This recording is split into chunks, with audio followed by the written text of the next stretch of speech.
And yep, we're live. Yep. Hi, everybody. Welcome back to another episode of the tNb Gaming Podcast, episode number 30-something, because I've forgotten which number we're on. Because we're so good and slick, we would have realised what it was before. Hi, everybody. Hope you're all very well. Nice to have you back with us again, wherever you are, whatever you may be doing, however you're listening to this, whether you're in the live chat at the moment, which is part of the premiere, or whether you're listening to it later on during the week, as a lot of people do. Great to have you back with us again. And what we're talking about this week, a little bit different. We've decided to sort of go in a bit of a different direction. We try a topic each week, but we thought this might be a bit different. And so later on, we'll be discussing some of our favourite games beginning with the letter A. We may get to the entire alphabet at some point. How's he gone again? Oh, dear.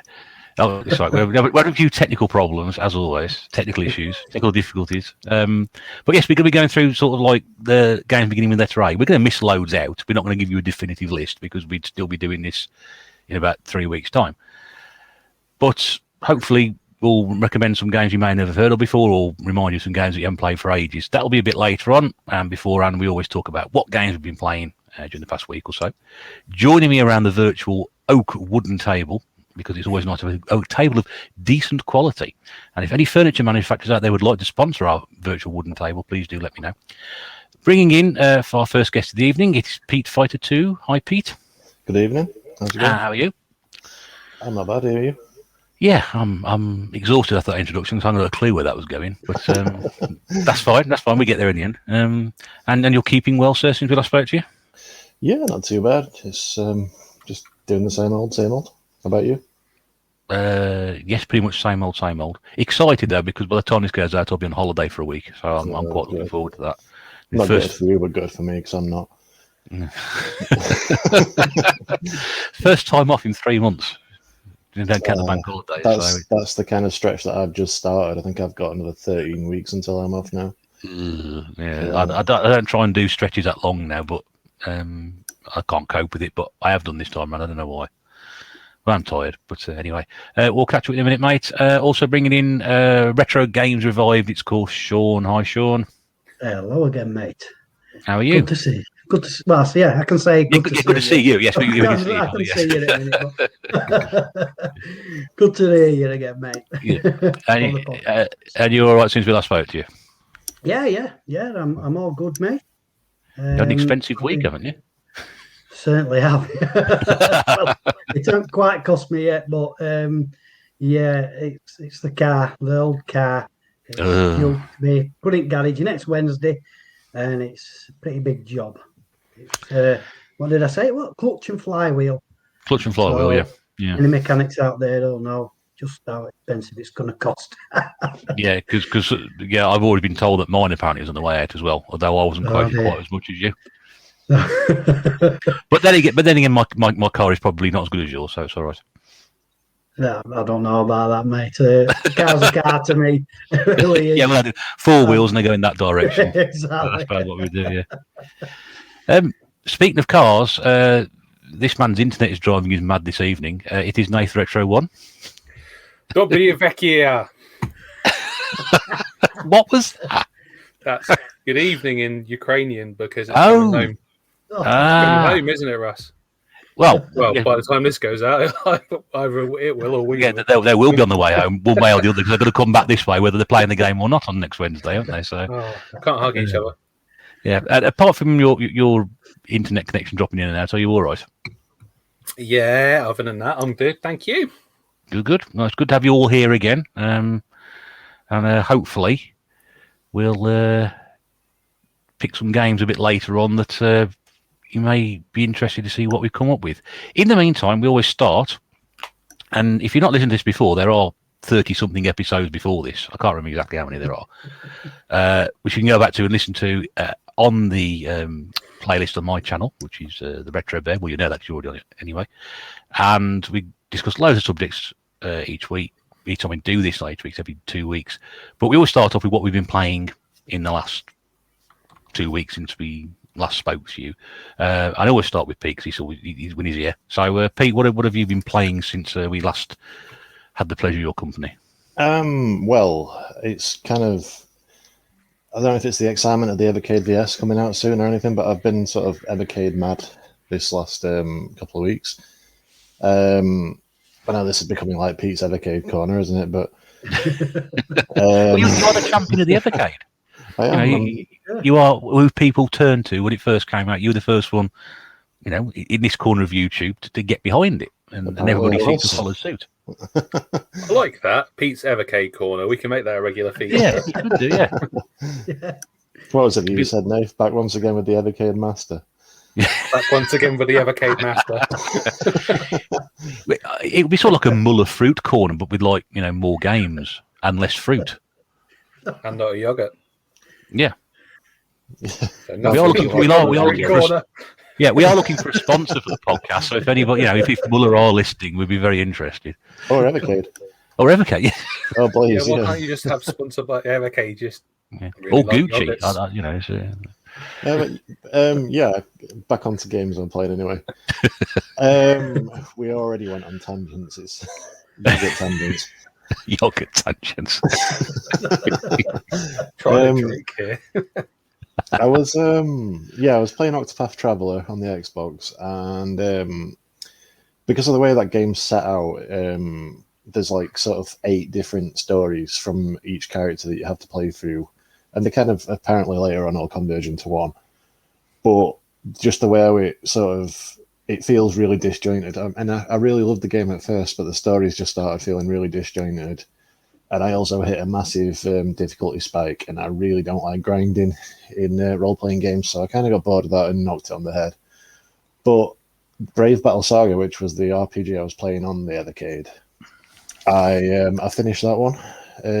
Really nice little game. If anyone's not tried it, get a ROM on your Mega Drive, or if you've got the Evercade version, I fully recommend it.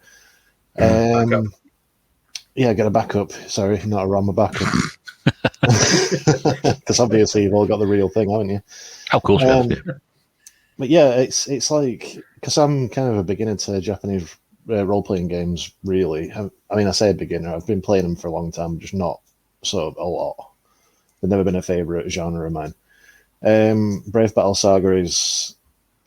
I never, put it this way, I never had to grind at all during the game. I thought I did at one point because I was having trouble with the boss, but I found out the only way to beat it really is to put it to sleep so it can't heal itself.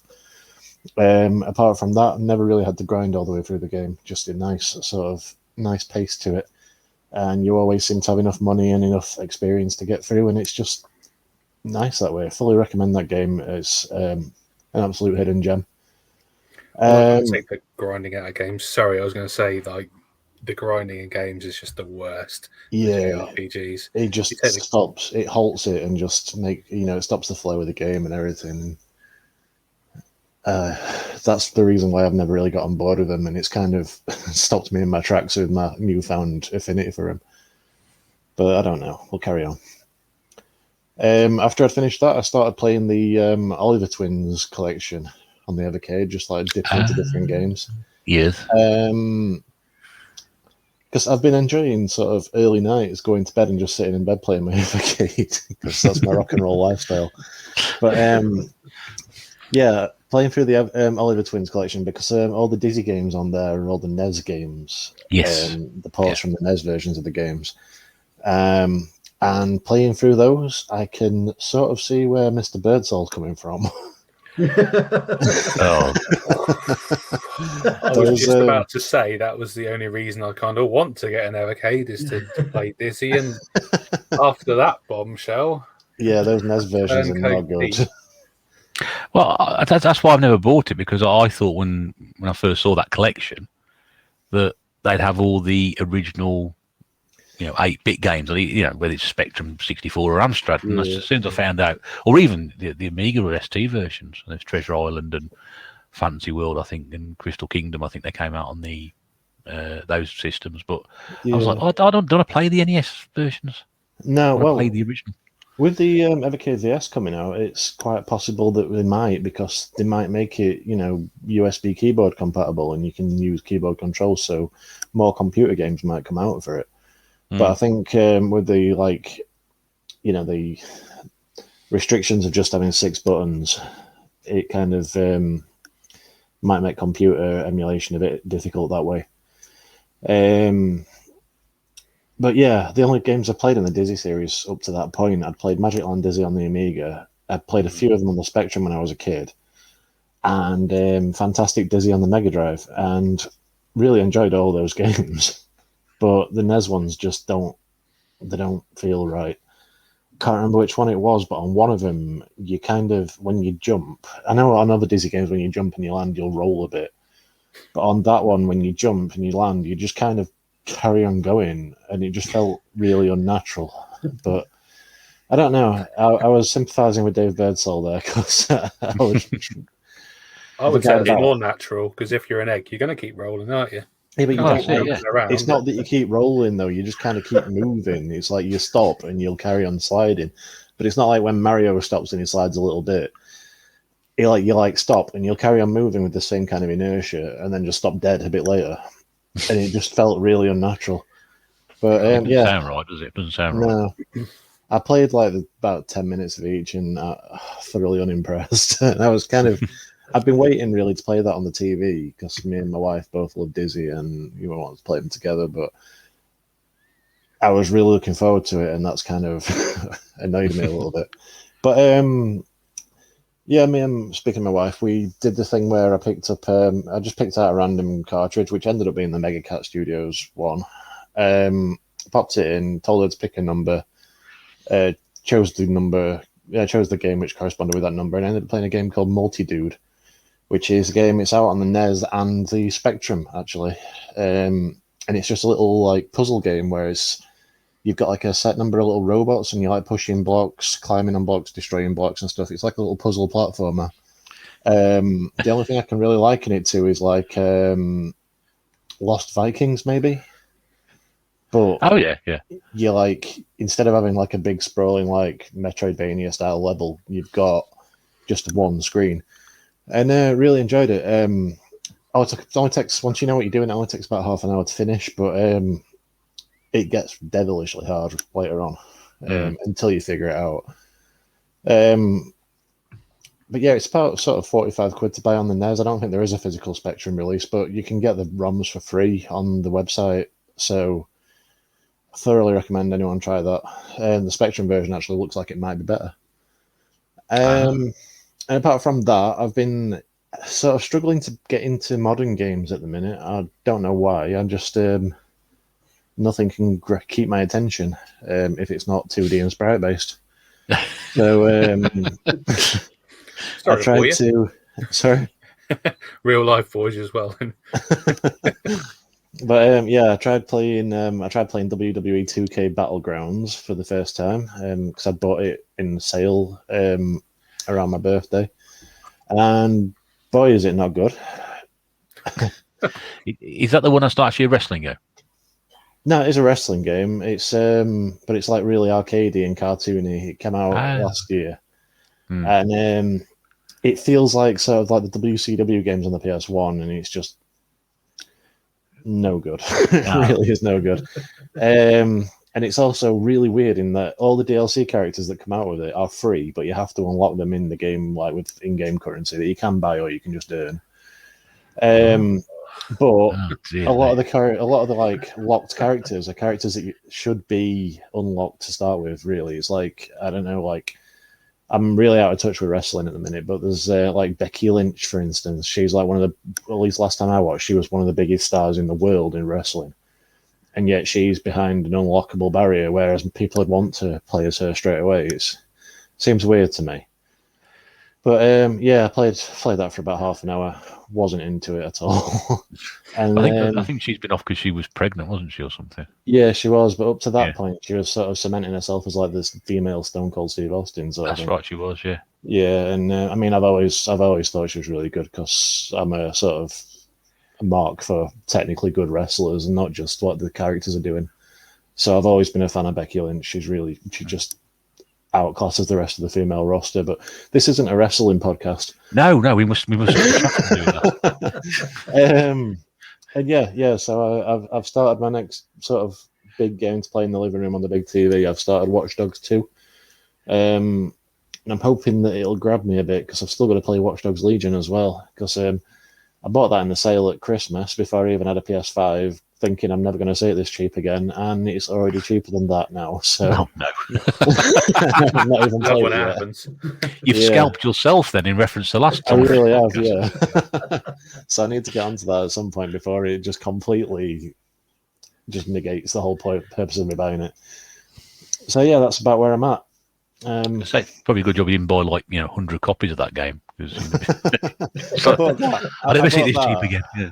I bought that and Immortals Phoenix Rising, and I bought them both for 30 quid, thinking these are like brand new PS5 games. These aren't going to get this cheap again for a long time. And I know from last time we talked, I said I played Immortals, and it was Toilet, I believe I called it. Yes, that's right. Yeah. And now there's Watch Dogs, which I've not played yet, and they're both down to about 25 quid now. So on the slide. yeah, but yeah, that's about where I'm at. So that's quite a lot then, really. I might have been 2 weeks since we last been on, but I mean that's always a fair amount of gaming there. Mm-hmm. Okay, Sean. The Oliver twins to sponsor us now, though, Pete. Well done. We'll get Dave Perry. He's doing everything else. Oh yeah, he's doing another one, wasn't he, as well? He's got another live stream with somebody. With Do you reckon we can get sponsored by the Amico? Just throwing it out there. Probably we could probably get Tommy Tallarico to sponsor us, because apparently if you say you like the Amico, he just follows you on YouTube. So he'd turn up at an opening of a letter, surely, wouldn't he? But yeah, the guys who are interviewing Dave Perry tonight is Retro Gaming Revival. Yes, they had the Retro Chef on, didn't they, the other day? I think somebody needs to get a lawyer, Sean.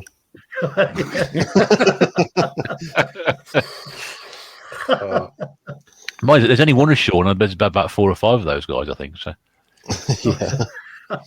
You'll need a lot of lawyers, Sean, by the sound of it. With the TNB though, there's 6 of us. Yeah. That's true. Yeah, John's got more stubs, so yeah. But yeah, I think Dave Perry's done a thing with Retro Faith as well, so about Sonic. So he's everywhere at the minute. Oh, right. I thought he liked Mario. I don't know. It's Sonic's birthday though, isn't it? Or something. Oh, by the way, today actually is at the time of recording is actually the 30th birthday of the Neo Geo. I just wondered if anyone would know that. No, I was aware Sonic had a birthday, but 30 years of the Neo Geo. Is it AES? The home one? What, when this goes out or when we actually record it? When we're actually recording it. Oh, we should have cake. We should have had We need cake. I nearly bought one of those. I nearly bought the Neo Geo Mini the other week, actually. Oh, it is good. It's got shortcomings, but it is good. Well, I've been looking at it for ages on Amazon, and they eventually got some stock back, and it was about 82 quid, I think it was. And that's because I've been problems with my car at the time. I thought, if I buy that and my car goes tits up, then I'm going to look really stupid. So I didn't buy it, and my car went tits up anyway, so it didn't make any difference. It's Pro's better if you're going to get it. I recommend that. If you're planning on hacking it and stuff, the arcade stick's definitely better. I'm just planning on putting it on the shelf with the other ones. I think it's the only one possible. Then I think apart from that one, the PlayStation Classic, that's the only one I'm missing, and I regret that because I think was it a couple of years ago, Pete? You sort of messaged us and said might have been about 18 months ago. Yeah, and just sort of said, it was like 15 quid. Yeah, that was 15 quid. Oh, 15, that were it. Yeah. And I thought, no, I don't. I just sit on the shelf at 15 quid. But he's 75 quid now. You can't get him anything less than that. That's because it became really popular among the hacking community. Yeah. Damn you, hacking community. I don't normally hack things if you have to actually change anything on the console. But with that one, it's just plugging a USB stick in, and I've done it to mine, and it is absolutely brilliant. So it really has proven its worth with that. But yeah, the Neo Geo thing, if you're planning on playing it, it doesn't come with a controller, so you have to pay extra for that. And also, the stick's not micro switched, and for some reason they've changed the buttons round, so they're not in the same formation as they were on the original one. Which no idea why they've done that, but for some reason they have. But Sounds like an ideal purchase then, really. apart from that, it is really good. And that's really good. Yeah. The box is nice. Yeah. The box is nice cardboard. Yeah. The games are Nice. really good. There's some really good shooters, really good fighting games. I know you're not probably a fan of either of those, are you? But No, not really. No, so complete waste of time for me. But there's a nice GSM rating on the cardboard around the outside, so I'll be quite happy with that. Right. I think we best move on to what other people have been playing. Sean, your turn, mate. What have you been playing? Surprise us. I've only played 2 games. Let me guess. Wait. Monopoly. Close. Good guess. What? Wrong. Oh. What else? Come on, Dave. Chucky Egg. Hey, do you know what? What's that one with the shooting? Medal of Honor. Postal. Similar. Yeah. No, I'm not going to get it, Sean. Go on, Sean. The audience is waiting. This is their. Wait 2 weeks for you to utter those immortal words. Yes, but I've hardly played it this week or these last 2 weeks, honestly. So I'm not going to mention what? it. What? Yeah. That fish game. Haddock. But I have been playing a war game, and it's obviously I've been making use of that PlayStation Now that I've subscribed to for a year, and I went on to the PS4 collection, and I'd never heard of this game. I'm assuming it's like an indie game. 11. I think this is what it's called. 11 Memories Retold. Heard of it? Never heard of it. No. That's I've never. 11. Memories Retold. Is it 11 or is it 1111? I don't know. Or 1111. Or 1111. It could be. It's based on First World War, I think. Yeah, it'll be Remembrance Day then, wouldn't it? If anybody knows, put something in the comments so we can refer to it later on. It's not 4 in Roman numerals, is it? No, because that would be IV, wouldn't it? Oh yeah. I don't know. That's me on Roman. Just reminding people you are listening to a gaming podcast, just so out of interest. You know, it's Roman numerals and fish and. But sorry, Sean. Go on. it's all right. I got into it a little bit now, but at first I was really put off by the graphical look of it. It's very. It's almost like it's been painted, you know, the brush strokes, and it's kind of hard to explain until you actually see it. If you're that interested, I'll go on YouTube and have a look, and you'll see what I mean. And at first I thought, surely all game ain't going to be like this. Quite off-putting. But so far as I've got into it, it stays the same. But it's weird because you do kind of just get used to it. And it's turning out to be quite a good game. The thing is, I would say it's more of an interactive story. And you're switching between the US soldiers' tale and the German soldier's tale. So you'll play as the soldier to start with, and then you'll switch over to the German soldier, and it's showing you a little part of each character's story as you go along. At the moment, like I said, it's pretty much an interactive story. There's a lot of dialogue and puzzles, but they're very easy puzzles.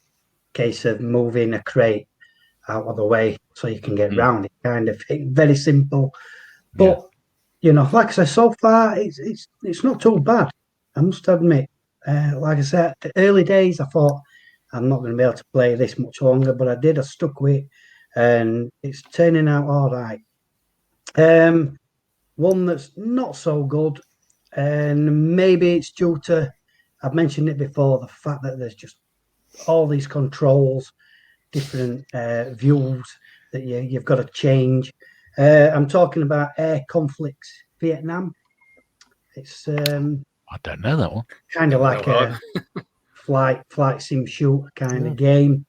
Oh yeah. And yeah, like a air combat kind of thing. Oh okay. Yeah. And graphically, it's it's pretty stunning. But I tell you, I cannot master the controls. I mean, as you can imagine, you've got your flight controls, then you've got your camera which changed to a bombing view. So basically, imagine a camera underneath the plane, and you've got to press, bomb at the right time for it to land where you want it. It's in between flying, and I find that really off-putting. And yeah, I mean, I was playing it yesterday, and I will give it more chance. But first impressions, yeah, it's just probably out of my control. Literally, there's just too many buttons to press and things. So I come out in sympathy on that one because I was going about how many different things you can press to do this and do that. Yeah, not like what we grew up with Sean, is it really? Yeah, bring back the 2600. Yeah, just one button. One button. That'll do. But I think it is part of the series actually.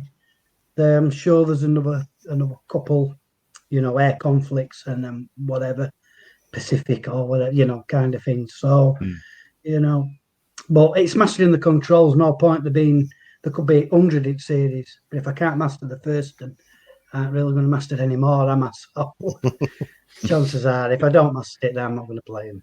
But that's that's two that I've been playing. No COD. No COD. Little COD. No COD. Oh, the internet has just exploded because you're not playing Call of Duty. YouTube has stopped working at this very moment in time. Have EA been notified? I don't think EA would be bothered because they don't do anything with COD. No. Are they not? No, it's Activision. Activision. Oh, well, EA's Battlefield. Completely different games, mate. I thought they were. No, Nothing It's like a good- each other.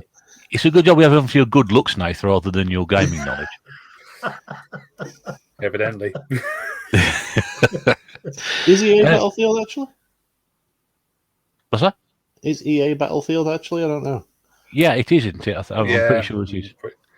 Yeah, because I remember seeing it on Battlefield 2 like all the time now. So What's Medal of Honor then? Medal of Honor was EA as well. EA. All right, that's a bit greedy, isn't it? Well, that's what I was thinking of, obviously. Oh. Yeah, that's you just got slightly confused. Oh, yeah, There's so many of them. Yeah, exactly. But it is, isn't it? I reckon if I swapped them over, Sean wouldn't know the difference anyway. So what have you been playing then, Nath? Oh, what have I been playing? I've been playing quite a few games this week. Fantastic. So last weekend, I decided I would play Liquid Kids on the Sega Saturn. And We keep talking about this game, don't we? Yeah, I talked about it, and I thought, you know what, I really do need to give that a little bit of time. And as soon as something touches you, or you fall, or you do anything, you die. And you have 3 lives before you get to a continue. I should have known when they'd given you like 100 continues, it was probably going to be quite a hard game.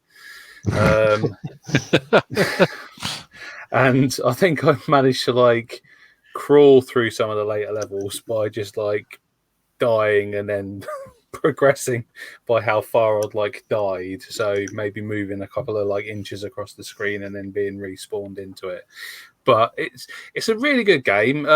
It's the same as like Bubble and like Rainbow Islands and that, isn't it? It's a Taito game, and you're a little like, I don't know, what are you? A little badger, raccoon, beaver thing throwing balls of liquid, and you'll have enemies and you hit them with the balls of liquid and they'll either freeze or they'll put out their fire, and then you just kick them at other enemies. And yeah, you've got to go through the level, get to the end, and I think you find like another like badger raccoon thing at the end, and then progress on to bosses who you have to fight. And most of them are quite straightforward. Most of them, as long as you get the patterns, you're pretty good. But the last boss was an absolute arse. It's got 2 stages. It starts off as like a wizard surrounded by like a spinning ring of fire, which you can put out, but it will just fling it around across the room.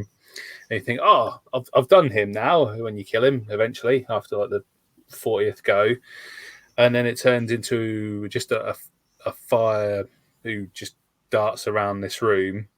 And then when you take itself down so much, it turns into a fire with like a windmill. It has like little spines that come out in 4 directions that rotate.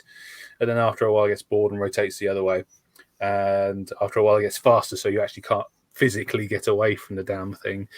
So I had to find a way of actually trying to extinguish it pretty much before it did that. And eventually, I think after about 30 more continues, I managed to complete the game. I think then it was 1 o'clock in the morning. I'm like, oh, that's good. I should probably sleep now.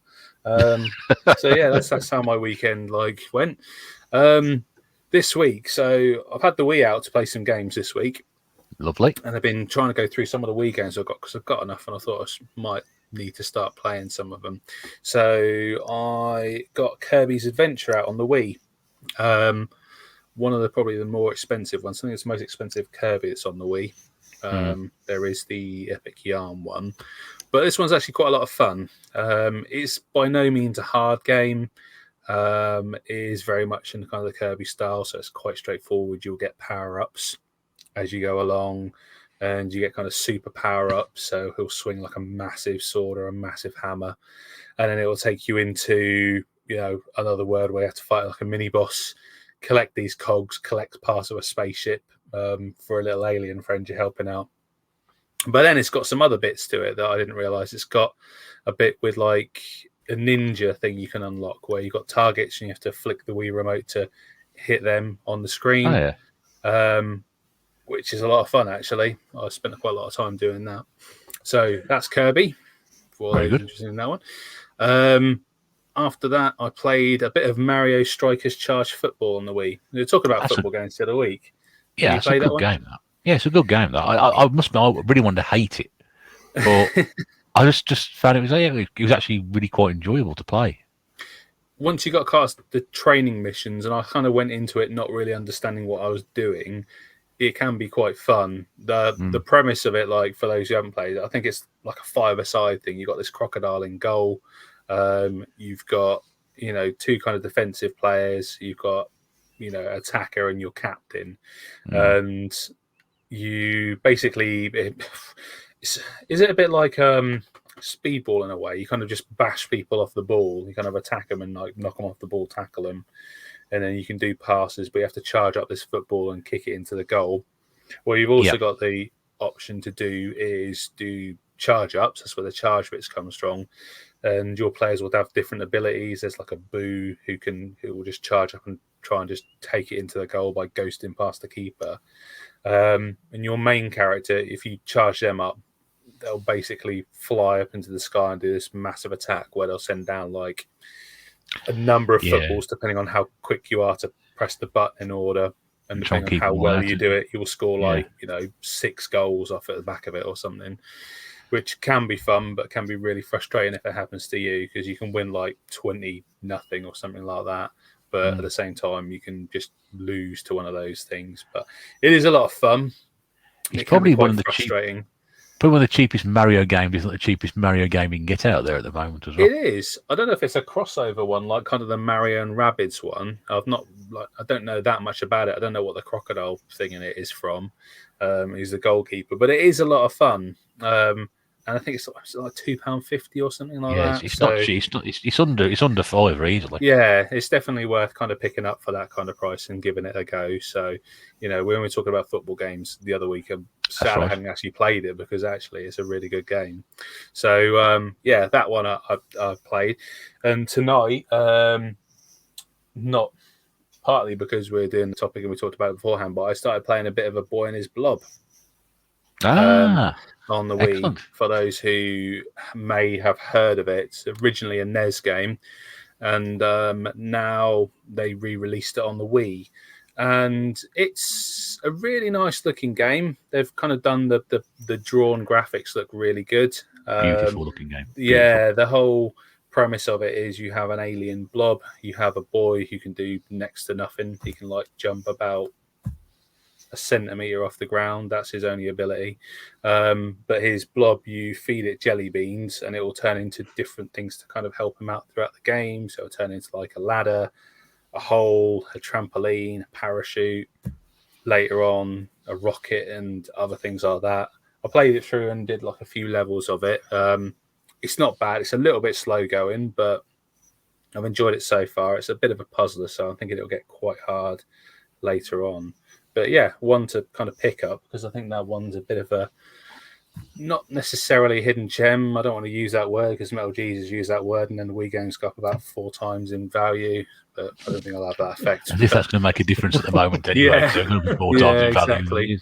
But it's one of those games that you can't get on any other systems, I don't think, other than NES for the original one. I don't think it's very expensive. I think it's under 20 quid. It's a very pretty game, and it's one of those ones that I think will become more sought after in the future. I got it because I wanted to play it, and I got it about maybe a couple of years ago. But it's one that I'd recommend getting to people who are collecting on the Wii. I think I paid £8 for mine a couple of years back as well. I think I paid about 12, but not that much for it. And there was quite an abundance of Wii games back then, but now they're really going up in price. But yeah, like good game. Enjoyed that one. But yeah, I think that's about it. I can't remember like all the ones I've played, but I think that's most of them. Lovely. All right, so hitting the Wii as you.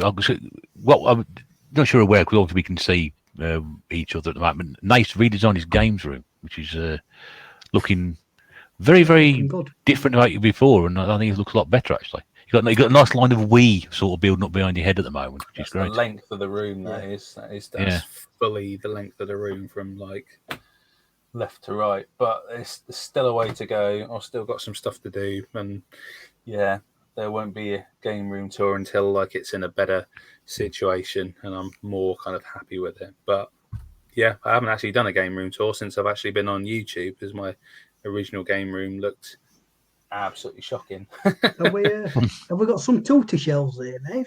They're bowing a little bit. Yeah, how dare you? How dare you? They're reinforced brackets. They're like quality, proper mate, pine boarding. Like, put up with a spirit level. They are exactly the size of the cases as well. So you can't. It must be lens. I think it's probably the camera that's on top of the monitor that's crooked, not my shelves. Oh, No, it's looking throwing good, around things like that. Looking good. It's going to really, really good. That, and look forward to that room tour at some point in the future. Yeah, definitely at some point when I've got it a little bit kind of more. 2023. Maybe after that, I don't know. around like January, February's room tour season anyway, isn't it? So that's true. That's true. Like, you know, then everyone jumps on the bandwagon. Room tour season.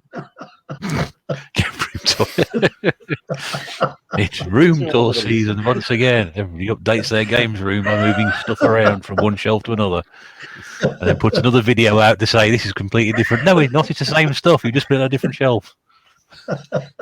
I'll remember that in January when I do my next one.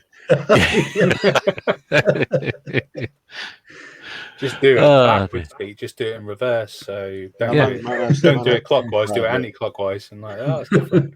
Mine has changed quite a bit because I had to sort of remodel part of it around the Amiga that I got off shown. So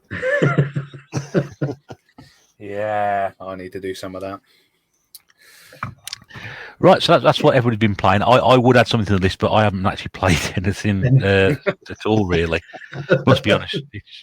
With the football on and obviously other things going on, it's been a bit difficult for me to sit down. But I said I'm off work next week, and I plan on doing quite a bit of gaming and have a crack at some of these games anyway that I keep staring at and saying, I really want to sit down and play that one day. But yeah, that's my plan anyway. Talk about games room stuff. I'm maybe sort of going to try and move some stuff around in here as well, because I think there's some stuff that can be moved out of here and some stuff moved back in, and have a bit of a shufty round, and possibly doing some measuring up in the other room and getting some the old Kallaxing on the go. When's the sledgehammer coming? What's what? You're going to remodel, aren't you? You said you were going to bash through into the other room. You said Mrs. Well, Barrett agreed to it. I'm not going to bash through into the other room. We've had a discussion about it. We've measured it, and we sort of thought, well, I could probably do something down the one wall into the corner. If I put some sort of Kallax up there, I could get a lot of the stuff which is sort of like lying around on the floor or in boxes, and sort of put that onto there. Take some stuff out of sort of the wardrobes, which I've got stuff in, and from downstairs, and then put that in there as well, and then try and condense it into this tiny little room here and sort of half the bedroom next door. So you have 2 game rooms. A game room and a half, or half a game room and a pantry. But that room wouldn't be used for gaming. That would just simply be used for storage and display. Because it needs to be a second bedroom. Because if God forbid we ever allowed to have anybody stay over at anybody's house ever again, we haven't got a spare bedroom. So that it's got to remain a bedroom. So I think I've thought if I can have that little third in the corner, that's sort of compromise then, and then the rest of it can be used as a in case anybody wants to stay over, anything stupid like that, I'll stay over in the game room. Yeah, I'd stay over in the game room. Over in your game room. I stayed in Pete's game room. You couldn't get a bed in here. You could have Sean in one game room and me in the other game room. Could have a game room each. You'd have to lie at an angle on the floor in here because it's not big enough. That's all right. It's not a game hotel.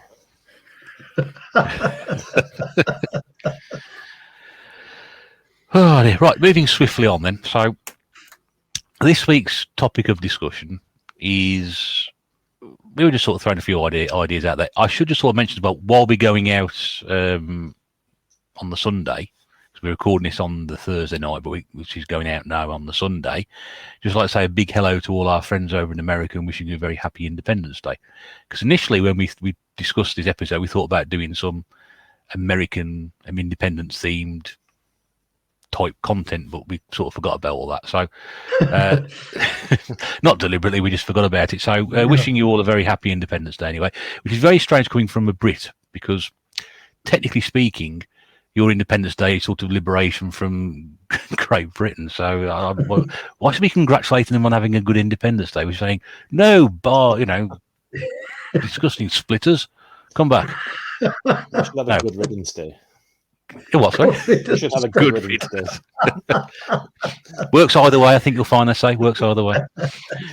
So anyway, now offending most of the people in America. So anyway, that's the point. But what I decided to do is something a bit different and just talk about some games that begin with the letter A. And, I think initially I sort of said, well, we'll try and pick one good game, one bad game, one game to recommend. But I think we're just going to go through and just, sort of pick 3 games each. And then there'll be some others that we've probably got written down and we can think of. And there'll be loads that we'll miss. Guarantee it. It's not going to be a definitive list. And I'm sure there's going to be some sort of argument about what constitutes a game beginning with A and what doesn't constitute a game beginning with A, depending on what's on the spine or on the front cover. I don't know. We'll just have to see. So, to set the benchmark, Pete, you'll go first. and we will see how we get on from there. Am I doing all 3 or are we doing one at a time? Well, I could do one at a time if you want. Okay. The first game that I'm picking, it's a game that I've sort of become synonymous with among the community, or at least among like the tNb at least. It's Alan Wake on the Xbox 360. And the reason I'm synonymous with this is because it just seems to come into my possession, the collector's edition. I've had a 3 now. My first one I got when it first came out. And I only got it because my friend ordered one and they sent him 2. So I paid half price for my first one. Really nice collector's edition, and like the book box and everything. The box is shaped like a book because you play as a novelist in the game. And before I moved house, I was getting rid of a load of packaging and stuff and ended up sending that to you, Russ, didn't I? That's right, you did, yeah. Shortly afterwards, a friend of mine, it was a friend of my wife, but he's also a friend of mine, Matt. I don't know if he listens to this, but sometimes he watches my videos and stuff. He gave me his copy again a couple of years ago, And I thought, no, this time I'm keeping it. So I've kept that one. And then my original friend that gave me that sold me his extra copy back in the day, gave me his copy as well, not long back, which went to Eddie. So that's why I'm kind of synonymous with this game, because it just seems to gravitate towards me. But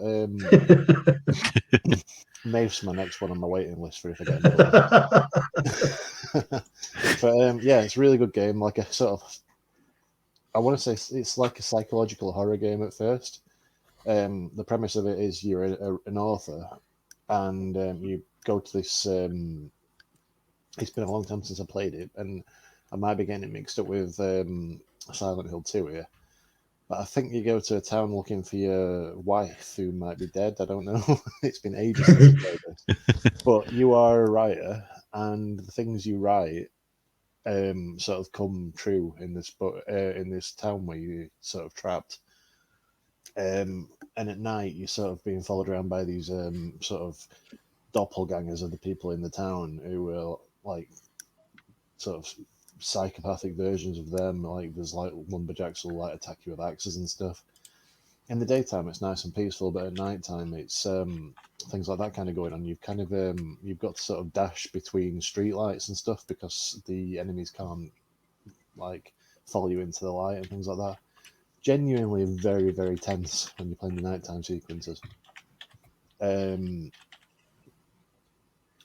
It's sort of, you know, when you get further into it, you get more ammo and things like that, more sort of sure of yourself and stuff. It becomes kind of comical, but when you're first playing the game and you don't really know what's happening, and these enemies are chasing you and stuff, and you've not got much ammo, you've not got many weapons and things like that, it is probably one of the most tense experiences I've had playing a game, probably second only to like maybe Silent Hill 4 and Dead Space. But yeah, really, really good game, really cinematic, really well acted. One thing I love in games is sort of going around sort of environments where you wouldn't expect to see them in a game, but you would in real life, sort of thing. Like, say, like at the start of Heavy Rain when you're walking around your house and things like that. I just love. I don't know. It's something about just a mundane space, but in a game, I don't know. It just really, really interests me. So there's a lot of that kind of thing, like walking around diners and stuff, looking at magazines and things.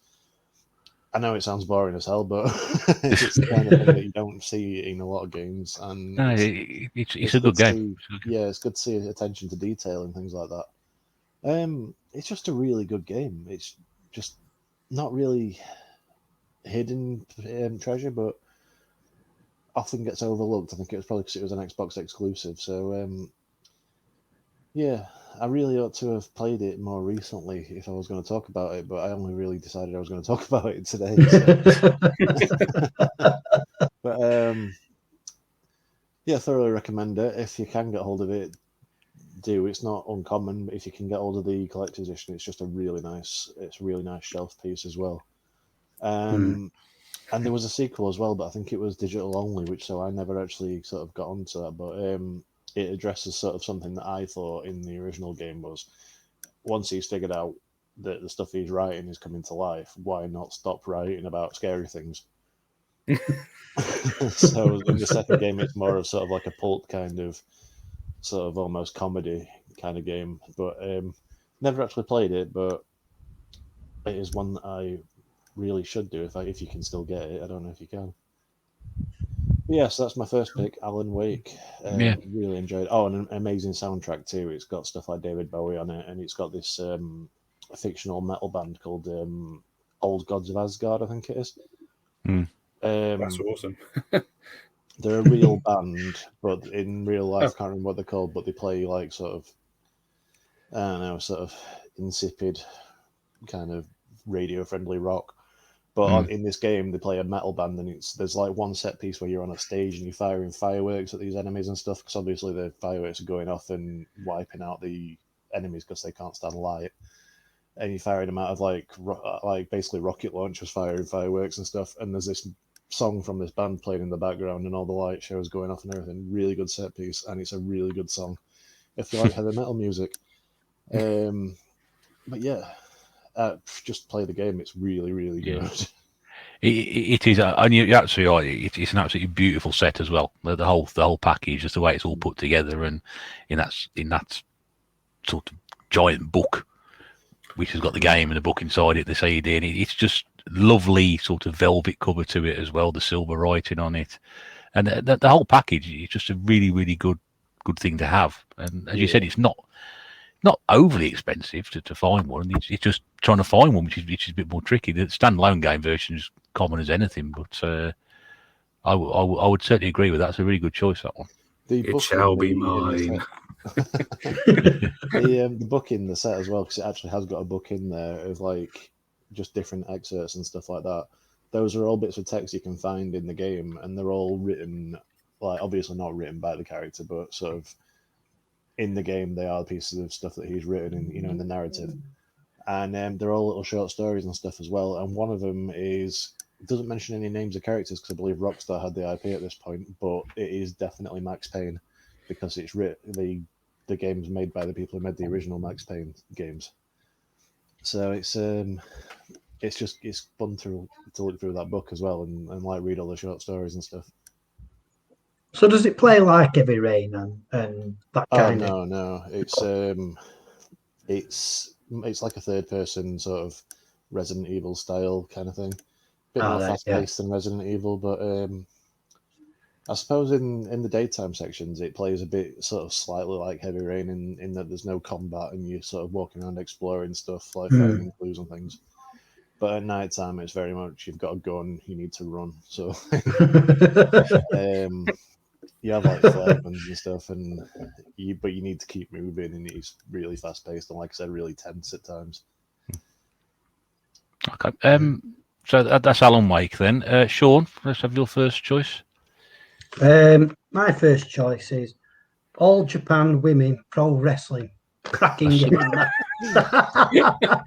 What? That's a surprise. It is. I've never played it. It just sounded good. I was expecting All of Duty.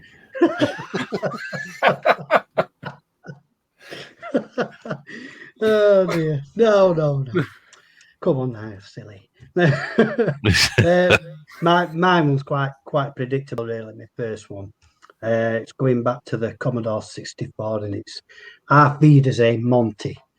So, if anybody don't know what it is, it's an old 8-bit platformer starring Monty Mole. He was quite... I suppose he was a kind of a mascot, wasn't it, really, for Gremlin back in the day. I mean, whether Auf Wiedersehen Monty is the best in the series, I'm not sure, but obviously this one starts with A. So this is the one that I've gone for. Quite tricky. Have you played it, Ross? You played Auf Wiedersehen? I played Monty on the Run, I think is the one I've played. Yeah, I've got Auf Wiedersehen Monty somewhere, I'm pretty sure, yeah. Is it the third one or the fourth one in the series? I think it's the third one, isn't it? I'm not sure because there's Monty's Innocent, but you don't actually play as Monty Mole, dear, in that one. It's Sam Stoke and some other character, I think, mainly Sam Stoke. But I think you're breaking Monty out of jail, and then we've got Auf Wiedersehen Monty, which is him, jetting off wherever he goes. Forgot where he goes now, but Germany. Yes, I think it is. The keys in the title. Well, yeah.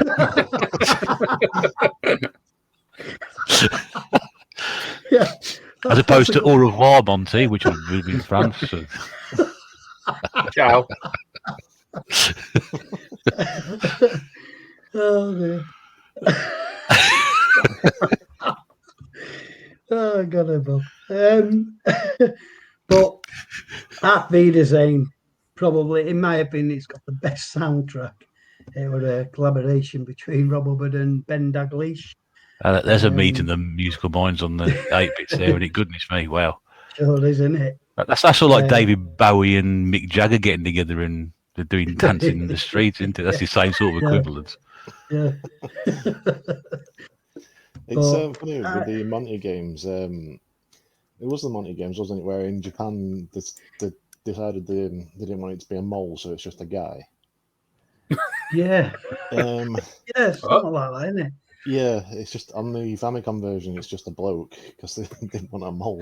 But what was they thinking? Like, I could see like a board meeting where they're all thinking like, "Oh God, the Japanese people are never gonna like identify with a mole. Who wants to play as a raven? All right, what's next on the agenda? Oh, we've got this hedgehog that runs really fast. Brilliant. Why a hedgehog and not a mole? Yeah. They could have had a raccoon, couldn't they? Yeah. Be the raccoon. Well, you know what they're like in Japan with raccoons. Anyway, sorry, Shane, I hijacked that bit. But yeah, it's like it's a 2D platformer and hard as nails, as pretty much any platform game were back in those days. That's very true. But yeah, that's my first choice, mate. Old Okay. Happy Design Monty. So we've gone from sort of fairly recent generation back to the old days. Nate, Yeah. what have you got for us? So my letter A pick of a fantastic game is an old game and now a current game. Can you guess what it is? Animal Crossing. Oh, yeah. Go on, mine. Alex Kidd in Miracle It's gotta World, be isn't it? Alex. It's gotta be. Alex the Kid. Alex the Kid, yeah. No, not Alex the Kid. Alex the Kid. Yeah. We've had Monty the Mole and Monty Alan the the Wake. Now we got Alex the Kid. No. This just is a game for me that just held so many like memories, because obviously I, like most, got to play Alex Kidd because it was built into the Master System too, and just I love that game, but I loathe that game as well because I could never complete it as a kid.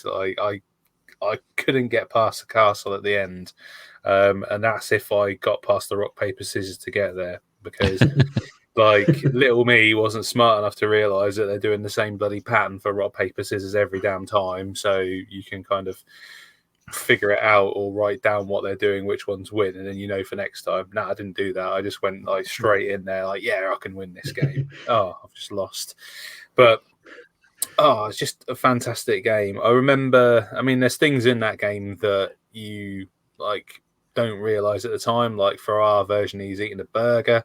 I think he's eating like, what is it, like a rice ball or something like that. For the Japanese one, just didn't strike me at all. I was like, oh, he's eating a burger. That's amazing. You're easily amused, aren't you? Yeah, well, little me, you're like 8 years old or something like that. Probably was. For hours. What?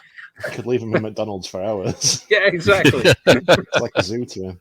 If you gave him a toy and a Happy Meal, I'll be well chuffed. But yeah, I remember finding the bonus area on that, because you got the octopus in there waving its tentacle like up and down, and I figured out if you like placed him on his head and just kept punching, eventually you'd like break all the little bubbles, and then you could punch him in the face and go through his pot into a hidden like world of loads of money. And I thought that was flipping fantastic for those who haven't been to that bonus area in the game. But yeah, I could never get to Chakan the Great or whatever. I could never get that final part of it like done. There's a bit I think where you just have to make a jump and you have to be pixel perfect on this jump, and I could never flip and do it.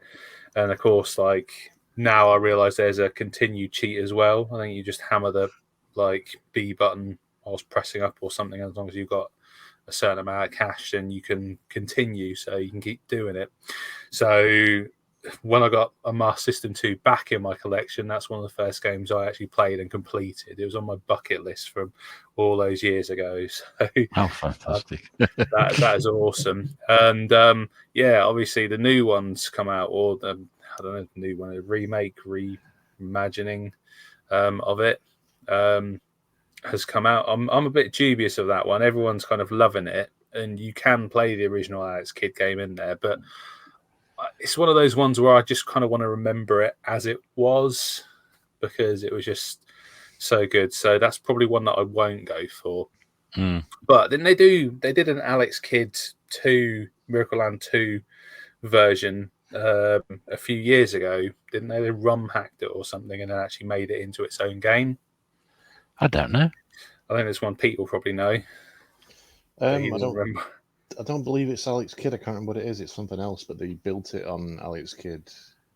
You know, I think there's one that they put on the Master System, but it was only that they only made a few copies, and then it was only available to a few people.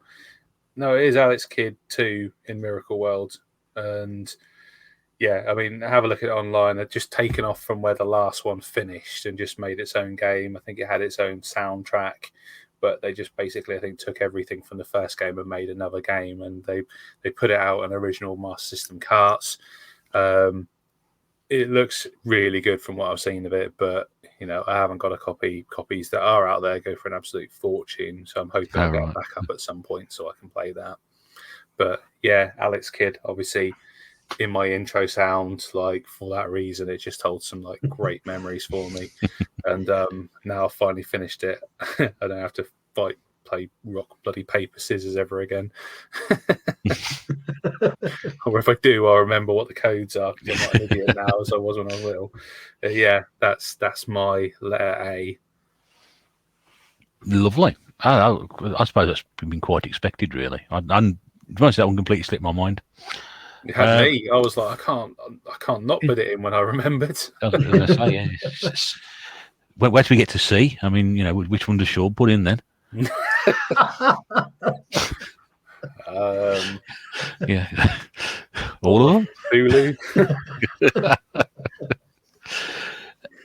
So my choice, it's quite a few. I sort of wrote down, but I'm going to go with Aladdin on the Mega Drive because I just think that is the epitome of platform gaming at that time. To look at, it's a fantastic looking game. We always use the term sort of cartoon graphics. That really sort of felt like it was like as close as you could get to being as graphically good as that. And it was just a fantastic game to play. It was completely different to the other games. I've played the SNES version. I've played a bit of the Master System version. Is it Master System version? Yeah, I think it is. Not quite as good. I never played it on the Amiga, but the Mega Drive one just sort of, for me, just sort of sits right at the top of it. And I mean, they did other games like the Lion King and the Jungle Book, and although they were good, they weren't quite as good as that. And it was just a perfect package. And I'm lucky enough to have a box copy of it as well. And I know they sort of brought them out, didn't they, recently on the newer generation consoles as a re-release. I haven't played those, but I think they were just straight ports, weren't they? Is that right? Yeah, that's right. They also re-released them on the original hardware as well, but they look terrible. Oh, right. King. Yeah. Yeah, I like the Lion King's good, but it's Aladdin sort of to me is where that they sort of set that benchmark, and everything after that had to get better and bigger and be as bold. It's a colourful game. Brilliant animation on it, isn't there? Oh, I think well, that's what makes it. We mentioned about the cartoon, Sean. I mean, it's like looking at something like that. The fluidity, the movement. I mean, okay, it's a Disney game. You'd expect that. But they'd had Disney games before that. They hadn't been quite as good as that. The first Mickey Mouse game, although it's a Disney character, it was actually a Sega game. It was produced by Sega rather than Disney themselves. So, but yeah, Aladdin is just such a great game. If you've never played it, it's definitely worth having a look at for me. I'm glad you picked the Mega Drive version as well, because I know a lot of people like the SNES one because it was made by Capcom. But I always thought the Mega Drive one was far superior. Yeah, I agree. I don't know why. I just find it the better game altogether. And if people like Capcom games, they're going to go for that one. But I've not really played the SNES one much. The Mega Drive one has always been the one that sits on for me.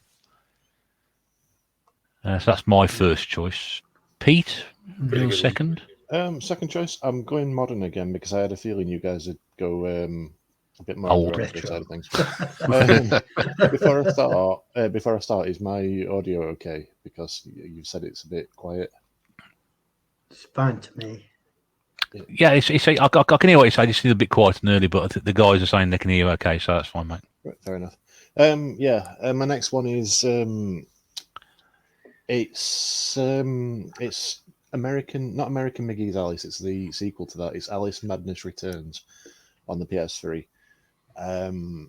It's sort of like a dark reimagining of well, it's like a sequel to the original Alice in Wonderland, but very sort of dark and gothic and not quite horror, but sort of,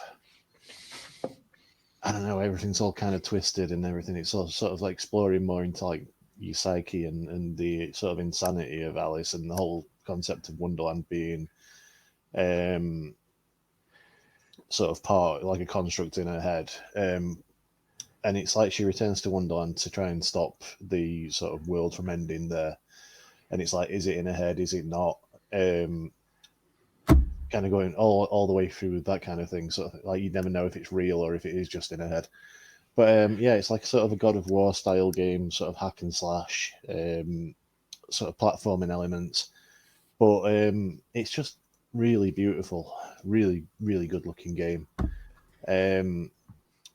Sort of like, I don't know, it's like sort of Tim Burton-esque in the way how everything looks, sort of like Nightmare Before Christmas kind of thing. I think Tim Burton did a Alice in Wonderland, didn't he? The film? He did, yeah. Two of them, actually. There's actually a Wii game on that based on that film. Really? Well, this is sort of probably sort of complements that quite well, actually. I've not actually seen it, so I don't know how dark that is, but it's kind of, sort of his kind of visual style. And, it goes into other kind of, was it Lewis Carroll that did Alice in Wonderland? Yep. Yeah. Other stories that he did as well, like the something about a walrus, I can't remember which. I wasn't really that much into it as a kid. The Walrus and the Carpenter. That's the one. Things like that. There's, I don't know. It's very dark, but it's really sort of underappreciated and sort of kind of a bit of a hidden gem. And I really, fully suggest that people ought to go and play it because I think Eddie's played it recently as well. It's just one you might have missed out. Did he finish it? I don't know. Can't remember if he finished it or not. Is this the first or second one, Pete? Because the second one. The first one was on the PC, ironically, by EA after we said it earlier. Yeah, but if you buy the second one on the PS3, I don't believe it works on the Xbox 360, but on the PS3, if you buy the second one, whether it still works or not, but there was sort of like an unlock on the disc to download the first one as well. Ooh. And it's the only time it's ever been released on a console. So yeah, it's just like, if you like that kind of thing, sort of dark gothic kind of like sort of twisted reimaginings and things like that, it's just a very beautiful game. It's kind of like a showpiece for stuff like that. It still looks really nice today. I had a quick go on it a couple of weeks ago. Maybe not the best example of gameplay of that kind of sort of God of War, Devil May Cry kind of combat, but it's kind of not quite as good as stuff like Dante's Inferno and things like that, but it is still really good. And like I said, really unique looking and really beautiful. And it's kind of like sort of almost feels childlike at times, but I suppose it's supposed to, because it's sort of one aspect of Alice's personality is that she's quite childlike in the game, but then there's all like other dark things, sort of underlying. But yeah, really recommend everyone plays that if you haven't ever got around to it, which I don't know many people who have. So no, I've not. No, I haven't. I only played the PC one and I didn't get on with it too well. But no, the PC one was good at the time, but when this one came out on the PS3, I did try and go back to it on the console, and it's very dated. Yeah, it looked a bit dated at the time. So yeah, I remember it when the PC one first came out, though, because me being a console gamer, it just seemed like it's like the forbidden fruit. You're never going to get to play this game, sort of thing. But yeah, I think they're also bringing out a third one at some point. I think it's sort of being like crowdfunded, so it'd be really nice if that ever comes out. And this one's a good way to sort of get acquainted with the world. Yeah, old games getting dated. I wouldn't never believe that. That's the problem. Early 3D games are so much more dated than like old 2D games now. It's weird. The older 2D games are still holding up a lot better than the early 3D stuff is. Yeah. I mean, that's a topic in itself, isn't it? Really, sort of like talking about old, style 3D games and the polygonal graphic 3D things we had in the late 90s. I disagree. If you look at like GoldenEye and You would. N64, Pierce Brosnan still looks exactly the same. That is, you have many facelifts. That's what it is. Looks like a toilet roll tube for a head. Sean, what's your next one? Sticking with games that hold up really well today. It's another C64 title, and this one's called Armorlight. And it's a side-scrolling shooter, very R-Type-esque. You can very much see the influences from R-Type in this game. It was by Thalamus. The game was released by Thalamus, and I always look at Thalamus. I look back at Thalamus as a publisher of quality, really. They released some cracking games. Do you know Thalamus were run by? I don't know. No. Newsfield Publications. Oh, right, okay. They did Zap and Crash. It were actually their software label. No wonder their games always just score high ratings in the magazine. Yeah, exactly. but yeah, going back to the game, it looks absolutely gorgeous, and like I say, even today, it still does look really nice. You've got different levels. Some are organic looking, with the graphics nice and shaded. The C64 color palette holds up really well in this game. I suppose each level has a distinct color. Like one level will be all metallic grey, and there's like pipes and things like metallic objects as a background. All the sprites are nicely shaded, and it's a really good, if you like, R-Type kind of clone. It's got some nice big enemy bosses at the end of each level. The game's not overly long. I did once see a long play. I think it was about an hour's long. I suppose that's enough really for a shooter that you're wiggling about like. But I mean, I'd be interested to see like Eddie's reaction on such a game like this, because I know he's into his shooters, but more modern day kind of arcade ones. Be nice to see him actually play some of these 8-bit ones and see what he thinks. Yeah, because he can master them. Because he put his gameplay of that R-Type on the Master System, didn't he? Yeah. And you mentioned R-Type was probably an influence or around that same time for Armorlight. So if he enjoys that sort of game, the chance he'll enjoy Armorlight. I think he would. Yeah, I think he would. Well, we have to bully him into that when you see him. I'm sure he's listening anyway, but hopefully it won't be too long before we get Eddie on here again. It'd be nice to have him on. But that's my second game, beginning with A, Armorlight.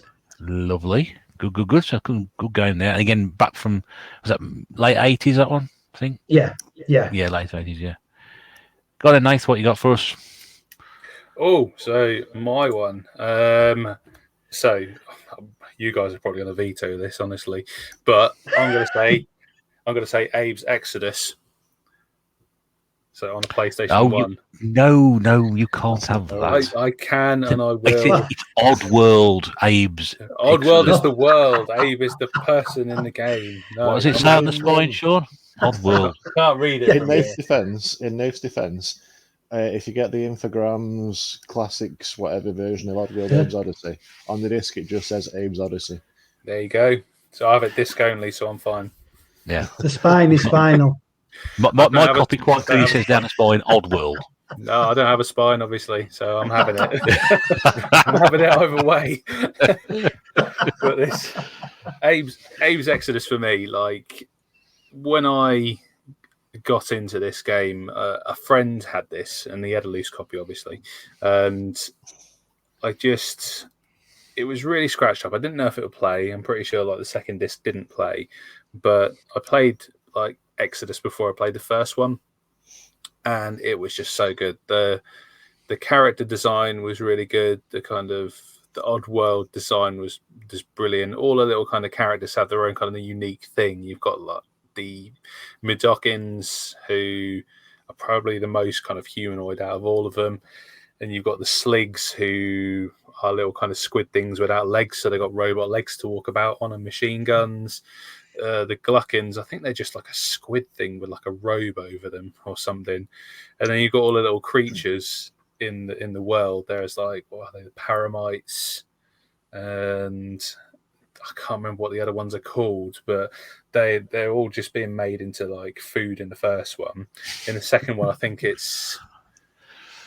they're making brew out of like the bones of the Midokins, and Soulstorm brew. Yeah, Soulstorm brew, and you have to. In the first game, you had to break out of the factory where they're making like food out of all the creatures, and then you have to break into Soulstorm Brewery to free all the Midokins. And it goes from being a real kind of like tribal, wooded environment, and the background on it is just gorgeous. Like it's all foreground, background style, into obviously the factory, which is just much more industrial. And it's one of those games, if you learn the patterns and you're quick enough with the buttons, and you can just get through the game. But what did it for me was kind of the story and the backgrounds and the actual playability of the game. It just looked beautiful. To all intents and purposes, people who haven't played it, it's just a puzzle game. But I just loved it, and just you can take control of your enemies, like Sligs, and just get them to shoot each other, which is brilliant. or you can just have a conversation with one of them. You start chanting, and it will take him over, and you can go around and start having a chat to the other one and go, what? Just run them off a cliff, shoot other ones, just explode them. It's just such a fun game. And when...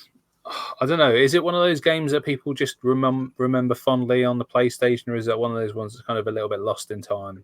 I don't know. No, it's not really lost in time, because they remade the first one, and that's true. This new one that's just come out, they didn't seem to make this clear at the time. It's actually a remake of Abe's Exodus. Oh, okay, so, that's good then. Yeah, they are remaking them, and I think they're bringing out a new one at some point as well. Because I've got such a fan base on those games, and I can just see why, because the character design, everything about it, I just loved. And, that when I went back and played Odyssey afterwards, the save function on that is absolute garbage. Like, the PlayStation save wasn't great anyway, but on that one, you have to delete a save and then make a new save.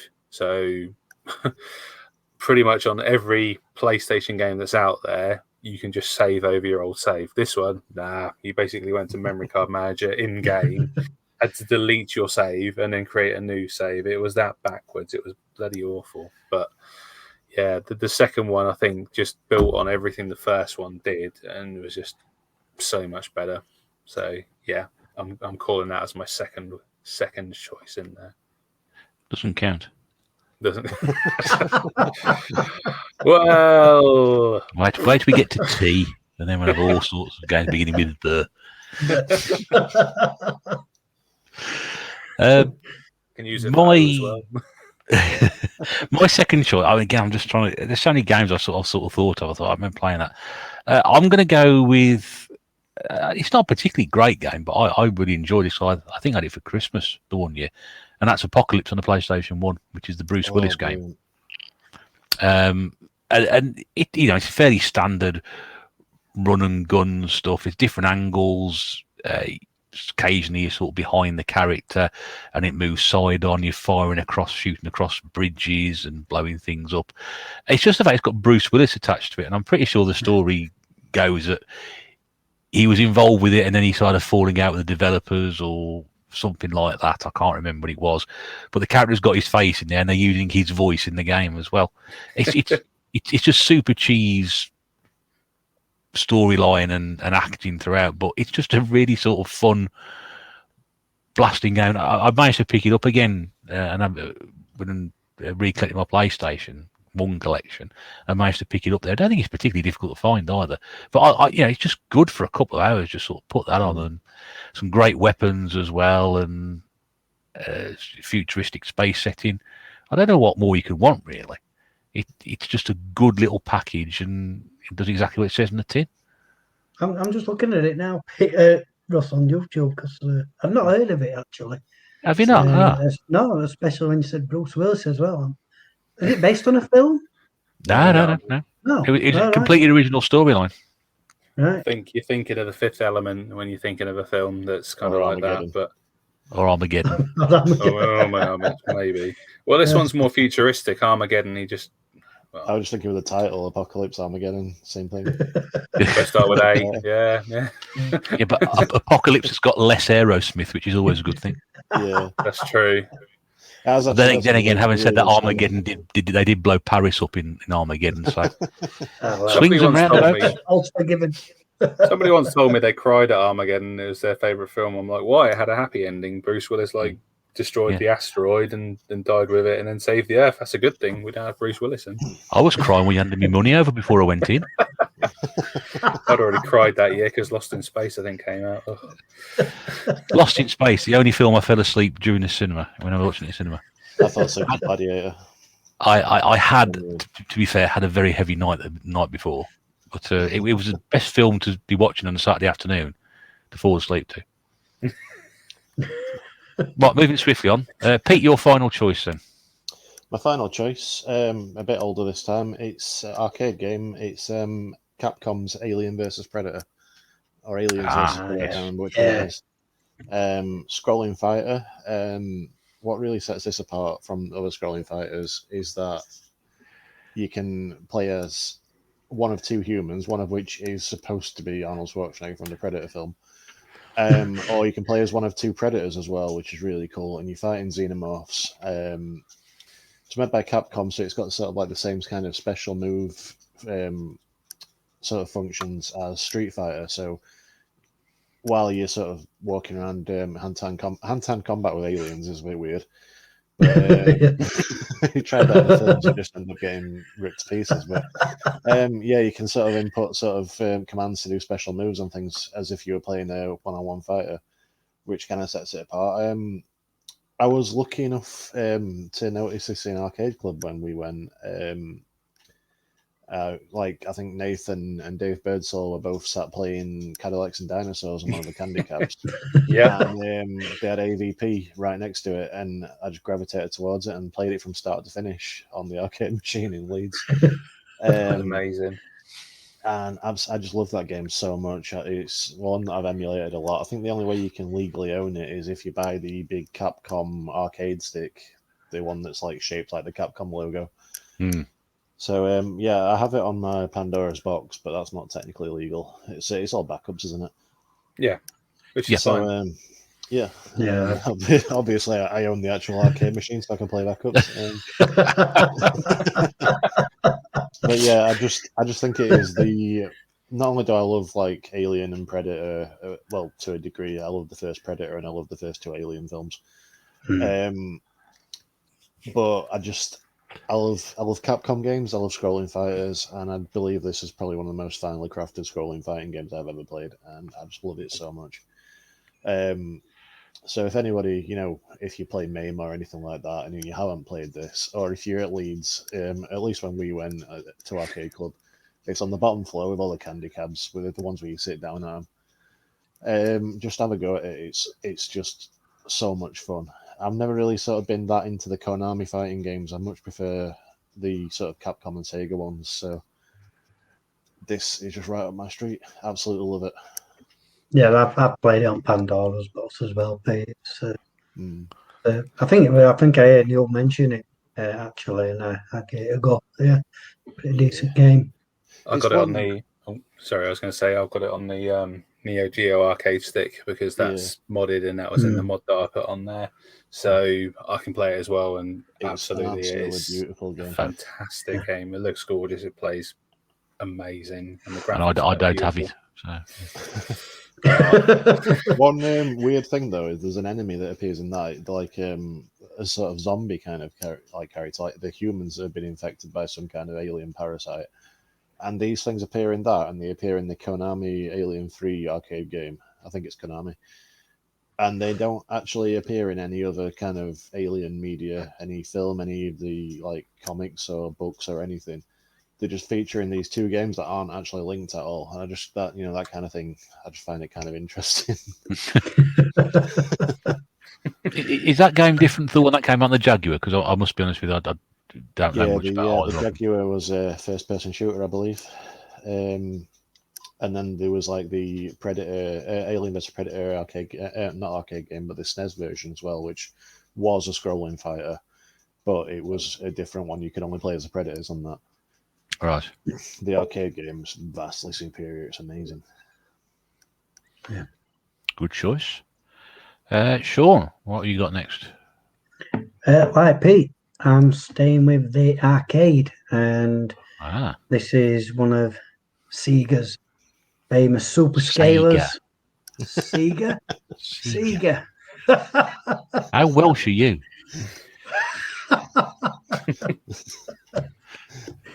Sega super scalers. That's better, thank you. Is that better? Oh, it's Sega. We checked We're it. breaking all the rules tonight. Sega. We got games beginning with O in the letter A. We called them up. We called up Sega of Japan, and they confirmed it's pronounced Sega, and everyone else is wrong, and Sean's right. Yeah. All this time, even their start adverts. sequences are wrong. The name. Yeah. Yeah, Sonic got it wrong as well. Yeah. The T-Rex in Jurassic Park got it wrong as well.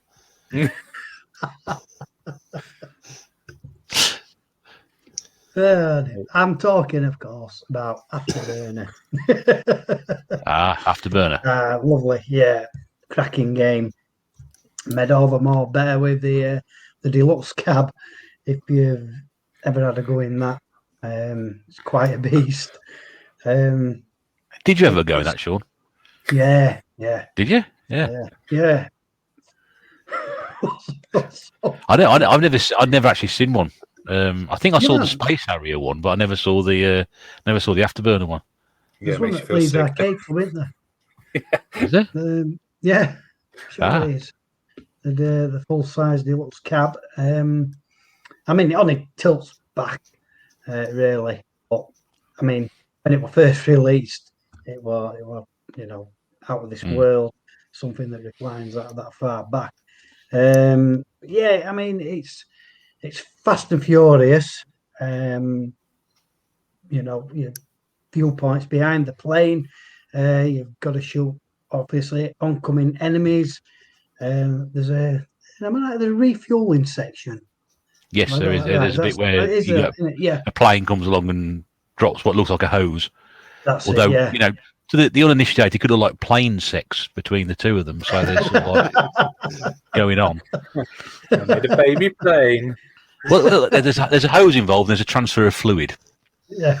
I mean, Yeah. That's how missiles are born. What are you doing to your car when you fill up? Never mind. Well, it's just a cracking game. Like I say, it's very fast paced. There's actually a flip mode in like a roll as well. If you move one way and then go the other, it rolls, kind of a dodge feature of the game. Barrel roll. That's Don't they say that? Do a barrel roll. Do a barrel roll. That's Star Fox, isn't it? That's it. No, I think they do it in Afterburner as well, don't they? But yeah, that I sounded a bit like Peppy Hair. That might have been.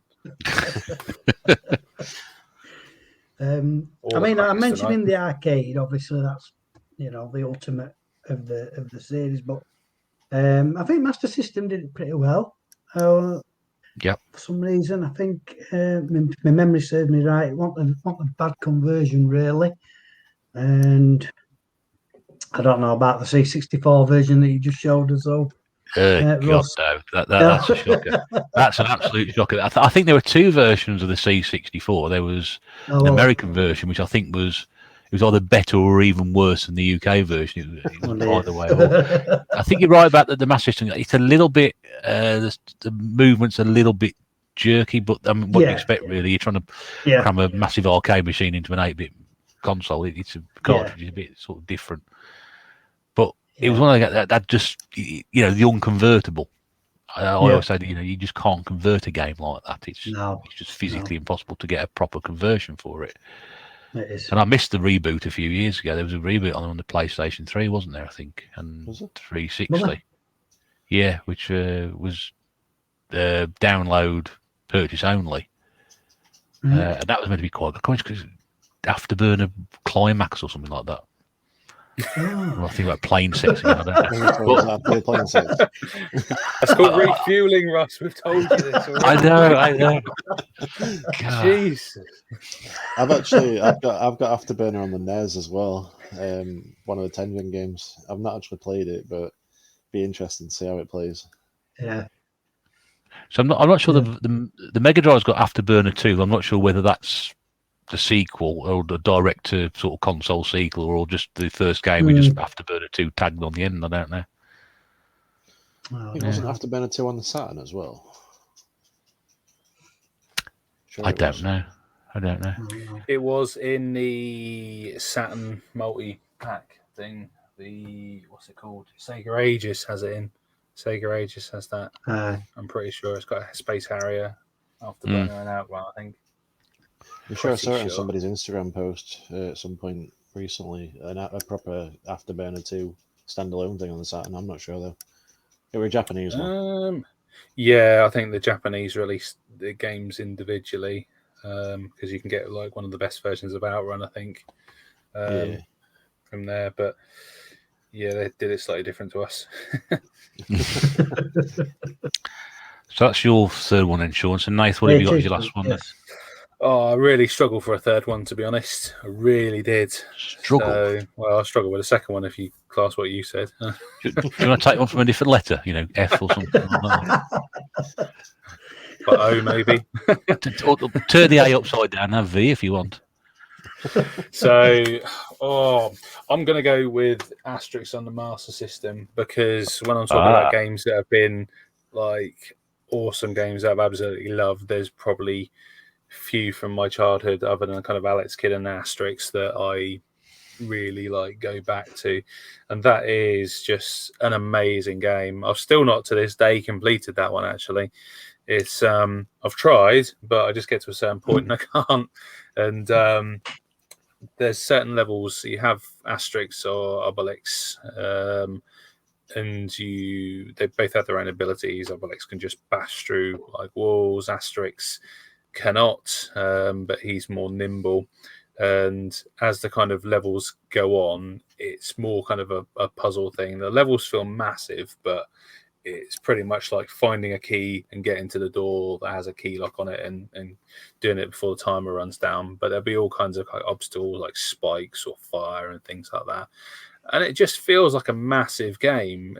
I don't know how many levels are on it, and the fact that you can play either character just with their own level design just makes it feel even bigger. But when I think back on it, is how much that they fit into that cartridge for that game. It blows my mind really.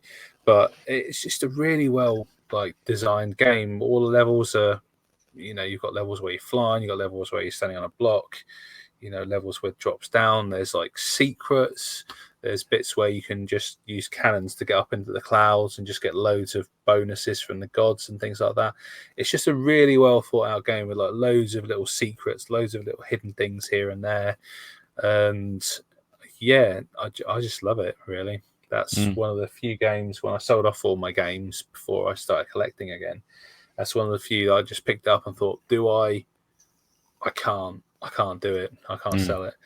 And I can't say that about many games back then because a lot of them I just got rid of. Most of the good ones as well because I thought I kept the crap ones because I won't get very much for them. But that one, well, you probably say that's crap because it's only worth a tenner according to CX. But to me, it's just an awesome game. I definitely recommend any of you playing it. Sean, definitely pick it out for your unboxed collection because you'll love it.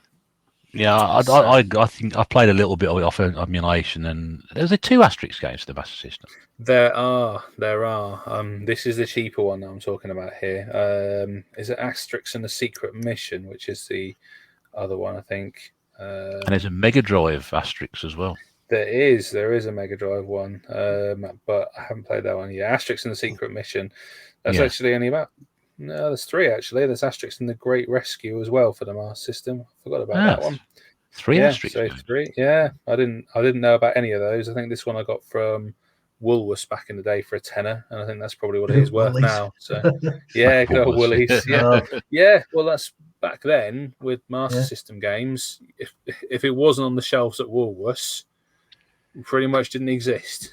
Yeah. I mean, there was maybe a couple of like game stores around here like that I could really get to, and they would occasionally have Master System games in, but not very often. And if my friends didn't have it, or if it wasn't in one of those, it just didn't exist. But yeah, just a fantastic game. Asterix and the Great Rescue is the one that's on the Mega Drive as well, so that's possibly Asterix and the Power of Gods as well. So that might be why that one's more expensive on the Master System, because it's a crossover one. I don't know. But this one is just singly on the Master System, the first Asterix game, and it's absolutely worth getting. There is an Asterix game on the Commodore 64 as well. Is there? Yeah. I didn't know that. Which is meant to be absolutely terrible. Because it was made by Melbourne House, which gives you the steaming pile of poor quality. Melbourne House, just for reference, did the conversion to Double Dragon for the home systems. Oh, yeah. There you go. Give you an idea of how good the rest of their back catalogue is. Is that like is the home conversion of Double Dragon regarded as bad then? Because yes, I really dislike Double Dragon, and I think I've only ever played the home version. The Master System version is probably the best one I've played, but I've played the 64, I played the Amiga, I've played the ST, and they're all rotten. I've even played the 2600 version as well. There's a 2600? Yeah. It's crap. I've only ever played the NES version, but I really, really didn't like it. I played the Amiga version against my cousin on Double Dragon, and he got proper annoyed with me because you can just grab your buddy. You can grab the other person. He's like, "You're stop grabbing me." Like, I didn't realise it was you. You look just like an enemy. That's how poor it was. I could sit down and finish Double Dragon in one go on the Amiga. I used to anyway. Really? Yeah, it's just I used to like playing it. It's just a terrible game. Don't know why they did it. So my last choice. And again, there's so many good games that I could have put on here, but I'm going to go back to the Amiga. We've talked about it and say Alien Breed. Oh, yes. Oh, yeah. Now, that was, again, for those of you who don't talk, it was top-down sort of shooter. Overhead view with you walking around, a little guy sort of moving along, and all these aliens looking very, very suspiciously like the ones out the film, but not quite. You have to go around shooting them and picking up credits and keys, and it's like think Gauntlet, but with more guns and aliens and bits and pieces like that. But very, very atmospheric as well. I remember that game starting up, and all you can hear is like was it heavy breathing or sort of and then the shot of the sort of the mouth of the alien. As the game sort of started up, very, very sort of atmospheric. Done by Team 17, I think. If I'm correct in saying, was that their first game they did for the Amiga? I don't know. I know they did quite a few after that, but it was dirt cheap as well. About $7.99, I think I paid for it to start with. I'm pretty sure that was what it was. Yeah, that was like the price for Amiga games, though, wasn't it? For like a certain range, $7.99. I remember we got Golden Axe for $7.99. That was the best thing about the Amiga. You could just use your pocket money and buy new games. Amazing. That's it. Most of them weren't very good, but a lot of the early budget games were terrible for the Amiga. But it's just a great atmospheric game, and of course it spawned a couple of sequels as well. And was there a 3D version as well? Yes. Did Alien Breed 3D. It was a first-person shooter, and I got that with my birthday money one year when I was younger, and I was so amazed by it because a couple of my friends had PCs by that point, and they were playing like Duke Nukem 3D and stuff, and I was like, oh, I've got myself a first-person shooter. It's a 3D game. It's going to play on my Amiga. Got it home, and it wouldn't work. Oh. And I had the 1200 as well, but you needed like a hard drive and RAM upgrades and stuff. Oh, crikey. It really pushed the limit of the system. On the But, CD32 as well, so yeah, yeah. the 3D one. You are right, Russ. I have just confirmed that Alien Breed was the first one for the Amiga, 1991, by the looks of it, followed by Project X. My memory's better than I thought it was. I remember buying it because I thought I saw it in the magazines and they were all raving about how good it was. Yeah. And I thought, well, I'll give it a go. And yeah, I enjoyed it. I mean, it's a great game to play. I think it still holds up really well now. Yeah, I was playing that one back actually. It is really good. Again, I'm not sure whether they've sort of updated it. They brought out one on the PS3, I think, an Alien Breed game, maybe a couple, but they weren't very good in my opinion. I did download the first one and wasn't impressed by it at all. They should just leave things like that alone. They should just leave it in the past. Yeah. So that's between us three each. Any more people want to throw out there, good or bad or indifferent? I've got a big long list of honourable mentions. Go on then, because I haven't got any more. Go on then. Where is it? Hang on, it's a bit further back. I've forgotten it. Animal Crossing first. I didn't want to mention this because I've already talked about it at length on this podcast. Of course, yeah. That's why I didn't either. Air Gallet or Air Gallet, I don't know how to pronounce it. It's a shoot 'em up, really good. Ace Combat, obviously. If you're not playing an Ace Combat game, you really need to get onto it. At least like Ace Combat 2 and 3 on PS1. Really amazing. That was Air Combat on the PS1 originally, wasn't it? Actually, that was one I looked Air at. Combat and then Ace Combat 2. That's one I looked at, and I thought, that is really good. It's the same people. Ace Combat 2 and 3, though, they're the really good ones. I've got Alex Kidd and Alex the Kid written down. I didn't say this one because I was sure Nath was going to pick it, but Action Fighter. Yeah, I was about it. I'm surprised Nath didn't pick that. I like it, but there's those two games, Alex Kidd and Asterix, I like more. So I got Afterburner, but Sean picked that. Agalos, which is a sort of modern game set in a 2D style. It's like a Metroidvania, Wonder Boy kind of game. Really good. I got to a bit where I couldn't get any further on it. It was a boss fight I just couldn't do. I found sort of the difficulty to creep up a little bit too much in boss fights, and it's really easy when you're not in a boss fight. That's kind of what did my head in a bit. But to celebrate the Neo Geo's birthday, there's two fighting games, Art of Fighting and Aggressors of Dark Combat, which is sort of less well known. It's a one-on-one fighter, but you can sort of walk around the arena as if it's like something like Streets of Rage or Final Fight. It's a really good take on a 2D fighter. It's really novel. Alien Trilogy. Yeah. Alien Storm. I never really got into that one. Alien Trilogy. Oh, yeah, I need to, but I never did. One of the games I got with my PS1, and that was a really good never Christmas really game. got Alien Storm on the Mega Drive or the Master System. That's one I've always wanted to play, but never have done. Really, it's a really good game. It's been one of my favorites since I was a kid. Alien Syndrome. The original, but don't play the Wii update. It's terrible. No. I've got Alien Breed, but you mentioned that one. Air Zonk on the PC Engine. It's like sort of a cute 'em up kind of thing. Bug's Life. We forgot a Bug's Life. That's got to be on there. Air Zonk. It's a spin-off from the Bonk series, but it's set in the future instead of the past. What are we on? Akuja the Heartless. It's sort of like a prototype Soul Reaver, made by the people who did Tomb Raider, I believe. Really fun game. Got Aladdin, but Russ mentioned it again. Alfred the Chicken or Alfred Chicken. Can't remember it. Alfred the Chicken. You guys just putting words in. Have you got a word count or something to hit? No, honestly, I can't remember if it's Alfred the Chicken or Alfred Chicken. It's Alfred Chicken. Yeah, on the Amiga, it's amazing. Alien Crush, one of the best pinball games ever. Alien Hominid, Alien Soldier. Yes. Alicia Dragoon, which I never actually liked, but apparently a lot of people do.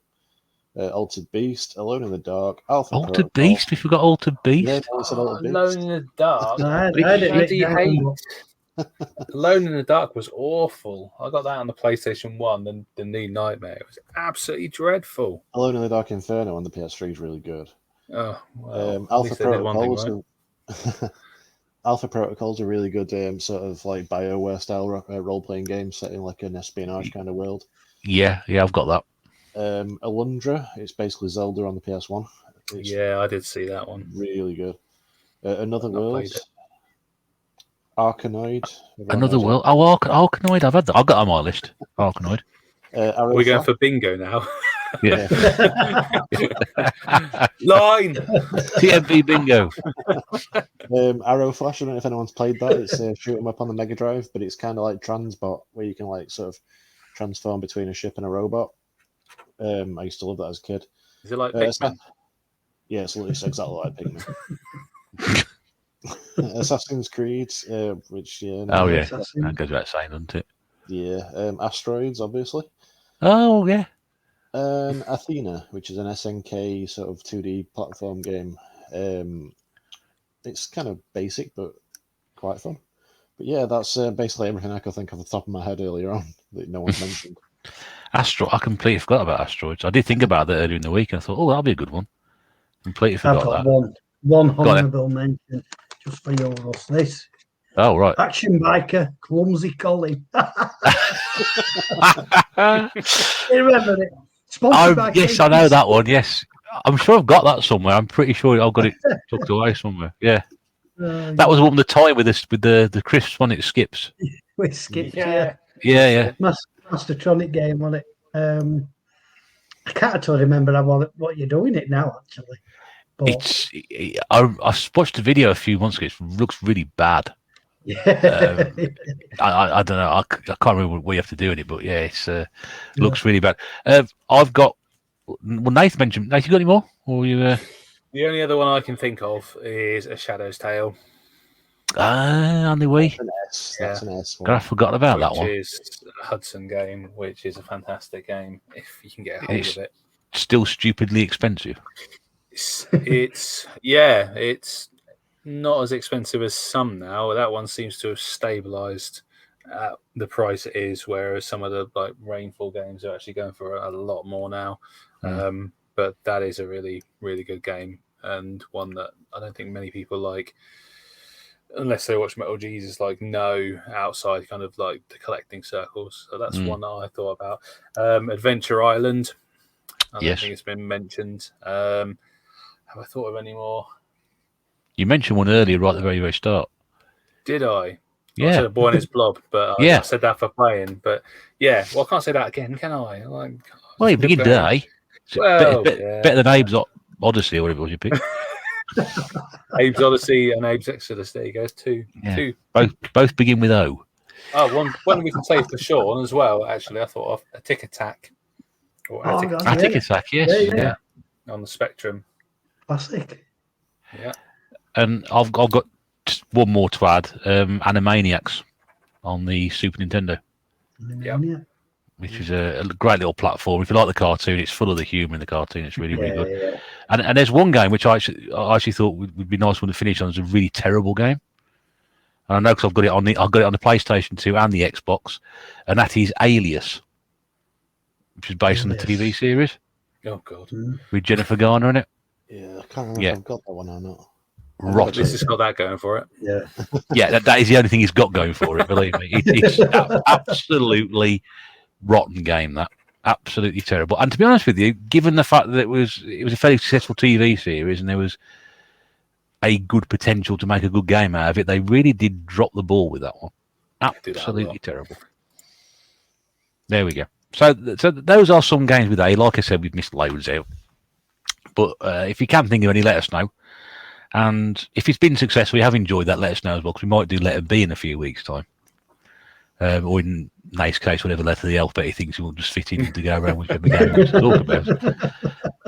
But I think it's been a bit of fun, a bit different. And we have gone an awful lot longer than we usually do. But there we go. Bit of debate. And like I said, let us know if we missed any major ones and let us know what you think of our choices in the comments below. But that is that for this episode of the podcast. Thank you very much indeed for listening. It's been great to have you with us again. Thanks to all the guys for giving up their time once more. As we always say, we don't do this professionally. We have our own lives, working, home life, etc. So to get together once every 2 weeks, this is it's a bit of an achievement, especially with a lot of stuff going on at the moment. So, Pete, thank you very much indeed. Pete Fighter 2. As always, thank you. Sean, Retro Games Revived, thank you. My pleasure, mate. Thank you. And Nath Retro 1, and your internet held out through the entire broadcast. I know. Oh, it did, didn't it? Look at that. It's a gift in itself, isn't it?